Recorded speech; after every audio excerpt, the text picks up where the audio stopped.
For my lesson, I'll be teaching ground driving to teach acceptance of the bit and to get the pressure. I'll just be doing an introductory type lesson, so we'll just be doing walk trot in one direction. It won't be necessary to do the other direction because it's the same technique for each. With this type of work, you normally want to start fairly slow, as some horses don't understand the cues.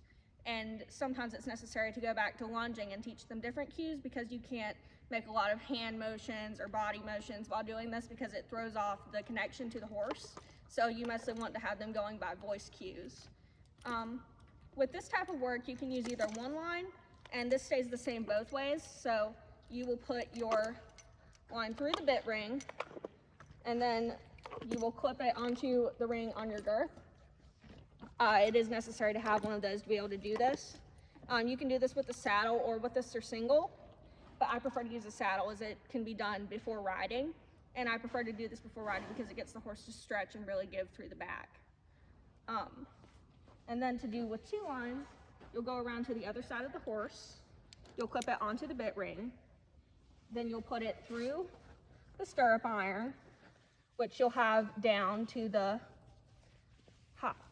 highest hole so that it doesn't hit the horse when you do this kind of work. You don't want your stirrup iron to hit the horse because it will most likely startle them.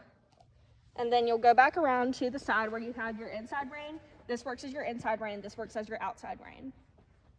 And so you'll take your line and you'll put it behind the horse. So your most important job with this type of work is to make sure that the horse does not get tangled in the line.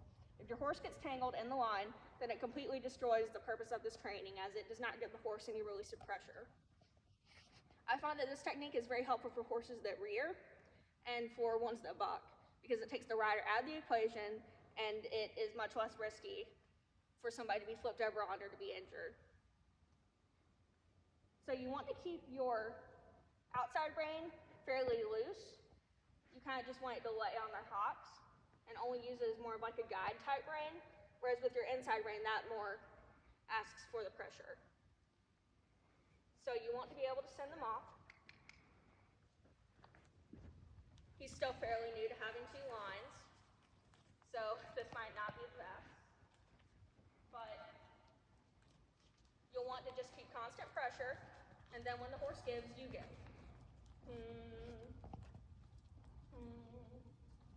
You want to do this as if you're riding, so you'll have constant pressure, and when the horse gives, you give.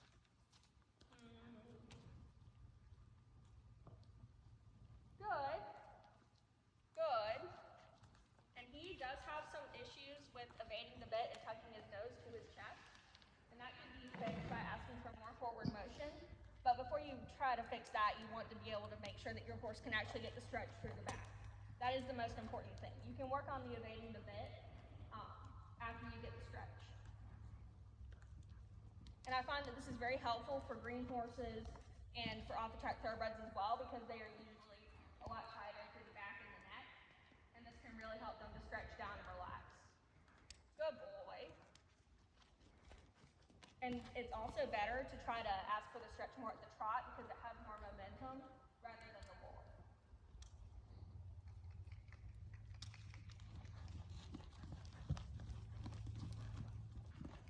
So you want to make sure that you get the stretch through the trot.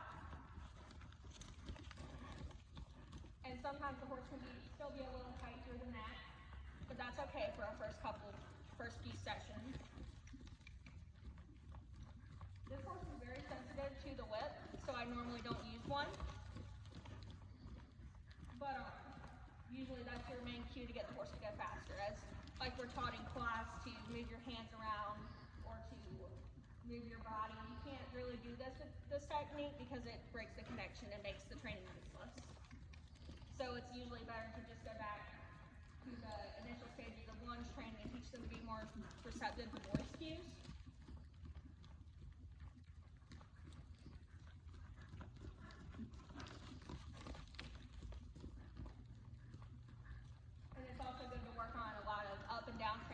With this type of training, as it really helps them to stretch through the transition.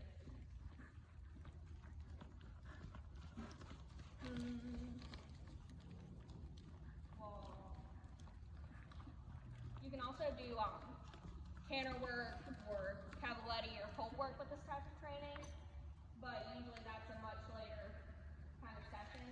A lot of work at just walk, trot, canter needs to be done before going to that level.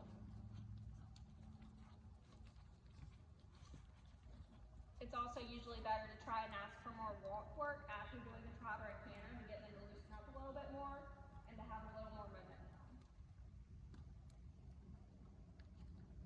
Good boy. Good.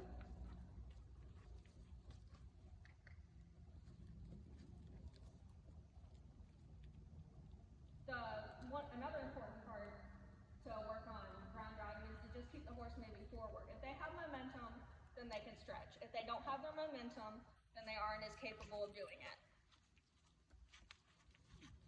And also, if your horse does freak out or does have any kind of reaction, it's best to just keep going with it.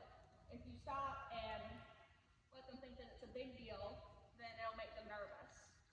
And it'll make them less likely to be as accepting of this kind of work. There are some horses that can feel kind of trapped by having your outside line, so that's why you'd start with only having one line.